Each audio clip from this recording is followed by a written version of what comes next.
ایک مرتبہ حضرت علی رضی اللہ عنہ نے ایک غریب شاخ کو دیکھا جو اپنے دل کی بات بول رہا تھا۔ اس نے کہا، پیسہ بولتا ہے لیکن دل بھی بولتا ہے۔ پیسہ کے لیے لوگ اپنے دل کی بات بھول جاتے ہیں لیکن دل کی بات کبھی نہیں بھولنی چاہیے۔ حضرت علی رضی اللہ عنہ نے ہم سے پوچھا، تم کیوں اپنے دل کی بات بول رہے ہو؟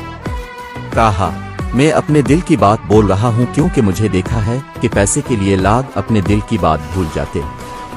میں چاہتا ہوں کہ لوگ اپنے دل کی بات یاد رکھوں اور اسے کبھی نہیں بھولوں۔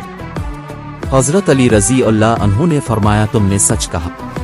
پیسہ کے لیے لوگ اپنے دل کی بات بھول جاتے ہیں لیکن دل کی بات کبھی نہیں بھولنی چاہیے۔ دل کی بات ہی ہے جو حمیم انسان بنتی ہے۔ یہ کہانی ہمیں یہ سکھاتی ہے کہ پیسے کے لیے ہم اپنے دل کی بات نہیں بھولنے چاہیے۔ دل کی بات ہی ہے جو حمیم انسان بنتی ہے۔ یہ کہانی اسلامی اقدار اور تھیم سے عدالت ہے اور ہم یہ سکھاتی ہے کہ پیسے کے لیے ہم اپنے دل کی بات نہیں بھولنے چاہیے۔